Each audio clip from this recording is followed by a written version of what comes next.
सभी मित्रों को सायंकालीन प्रणाम मेरा। और आज जो विषय है ये कुंडली संबंधित ही विषय है, लेकिन बड़ा इम्पोर्टेंट है क्योंकि कहावत है कि धन से धर्म हो, है ना। धन तो सबको चाहत है कि धन उसके पास हो, लक्ष्मी का आगमन हो, लक्ष्मी रहे उसके पास, संपन्नता बनी रहे, ये सभी लोग चाहते हैं। तो आज कुंडली विश्लेषण के द्वारा मैं आपको बता सकता हूँ और बताने का प्रयास कर रहा हूँ कि आपकी कुंडली को देख के ये बताया जा सकता है कि धन का आगमन कैसा होगा और धन की स्थिति आपके जीवन में कैसी रहेगी। राजा से रंग तक का विश्लेषण कुंडली के द्वारा किया जा सकता है। सबसे इम्पोर्टेंट है कि धन आपके पास प्रचुरता में आए और आप संपन्न हो और धन का अपव्यय न हो। अगर प्रचार आ रहा है और आप पता लगा कि 50 रुपये आ रहा, 100 रुपये का खर्चा हो रहा है, तब तो फिर मुश्किल है, तब फिर आप धनी नहीं कहलाएंगे, आगे भी कुछ नहीं कर पाएंगे। तो धन की स्थिति लगातार अच्छी बनी रहे, आए भी और बचत भी हो और अच्छा जीवन आप खुशहाल चले, तो इन सब चीज़ों के लिए लग्न तो इम्पॉर्टेंट है ही। मैंने कई बार कहा कि लग्न के बाद ही मैं बाकी कुछ देखूंगा। तो लग्न मजबूत होनी ही चाहिए। लग्न मजबूत के साथ साथ अगर जो धन वैभव जिससे हम देखते हैं, वो सबसे इम्पॉर्टेंट जो ग्रह है वो शुक्र है, वीनस। अगर आपकी कुंडली में वीनस की पोजीशन, शुक्र की पोजीशन साउंड है, अच्छी है, तो निश्चित रूप से आपके पास धन का आगमन, भौतिक संसाधनों का आगमन पूरी तरह से होगा। शुक्र तो बहुत कुछ आपको देगा, जितने भी वैभव की चीज़ें हैं, जितनी विलासता की चीज़ें हैं, इवन धन धर्म कार्य के लिए भी धन की आवश्यकता है, तो उन सब के लिए शुक्र का अच्छा होना बेहद आवश्यक है।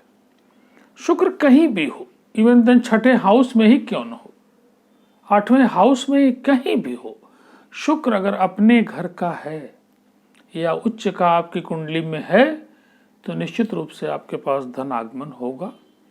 और तब धन आपके पास बचेगा कि नहीं बचेगा, क्या होगा, तब तो आपको फिर सेकंड हाउस देखना होगा कि जो संपत्ति है आपके पास रहेगी कि नहीं रहेगी। 4th हाउस भी सुख भाव देखना होगा।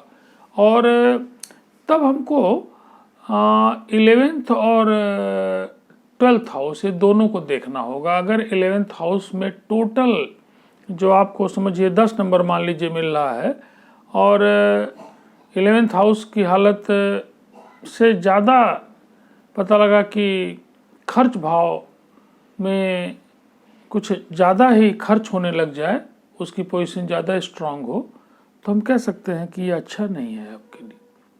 तो खर्च भाव धन भाव की तुलना में कम हो, अष्टांग वर्ग का भी सहारा हम ले सकते हैं, कुंडली के सॉफ्टवेयर में दिया हुआ है कि कितने नंबर टोटल मिल रहे हैं, इससे भी हम जान सकते हैं।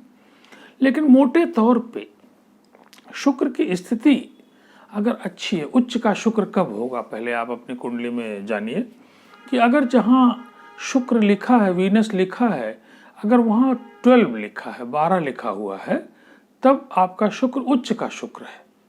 और अगर 6 लिखा हुआ है, तब शुक्र आपका नीच राशि का, कन्या राशि का जो शुक्र होता है वो नीच राशि का होता है।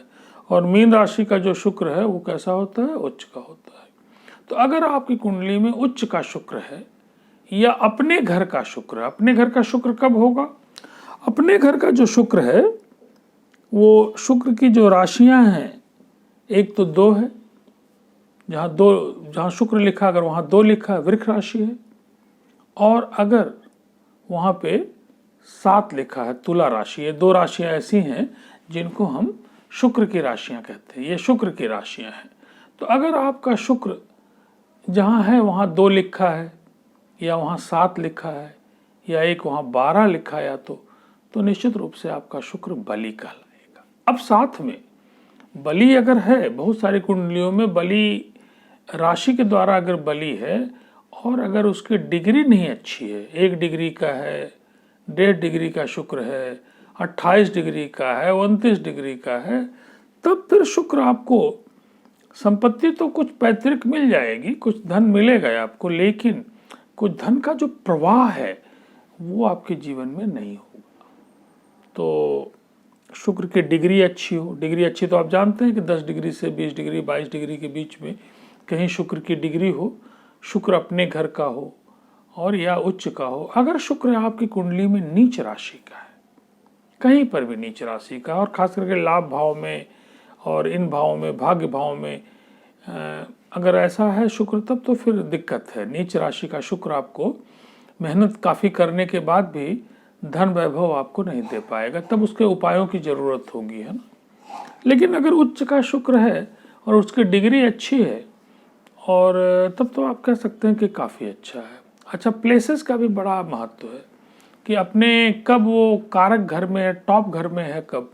तो अगर 12वें हाउस में शुक्र है और अपने घर का है या उच्च का है, या आपके लग्न के मालिक ही उच्च के हैं, शुक्र हैं, तो निश्चित रूप से आपके जीवन में धन का प्रवाह, वैभव जम के होगा, अच्छे से होगा। तो एक तरह से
सफ़ेद वस्त्र धारण करें और गरीबों को दान दें। तो मैंने पहले बताया कि दान सबसे इम्पोर्टेंट है।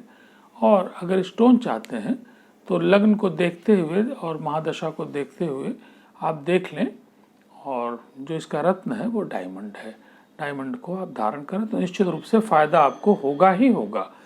और इन्हीं सब चीज़ों का कुंडली विश्लेषण के लिए आप अपनी कुंडली खुद भी विश्लेषण के लिए मोटे तौर पे देख सकते हैं, और अगर चाहे तो किसी अच्छे ज्योतिषी से मदद भी ले सकते हैं। और अगर शुक्र कमज़ोर है तो उसके उपाय करने की आवश्यकता आपको होगी, और अगर शुक्र अच्छा है तो ठीक आपके मन में कॉन्फिडेंस होगा और एक बड़ा काम आप कर सकते हैं।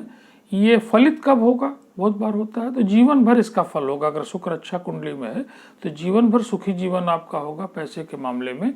लेकिन अपनी अंतरदशा और महादशा ये तो इम्पॉर्टेंट है, और गोचर में भी हम देख लेंगे कि शुक्र कहाँ से गुजर रहा है। तो बहुत सारी इन सब चीज़ों का जो विश्लेषण करने के बाद आपको बताया जा सकता है, और ज़रूरत पड़े तो आप मेरी भी मदद ले सकते हैं, और कई बार मैंने इस पर प्ले किया हुआ है, तो ठीक है, देख लीजिएगा। तो यही है, शुक्र अच्छा तो सब अच्छा। आपके जीवन में धन वैभव जो है उसका मुख्य कारक ग्रह कौन है? शुक्र है। तो ठीक है, शुक्र को अगर मजबूत है तो बहुत अच्छा, और नहीं मजबूत है तो उसको मजबूत करिए। और शुभकामनाओं के साथ आज की वीडियो बस इतनी।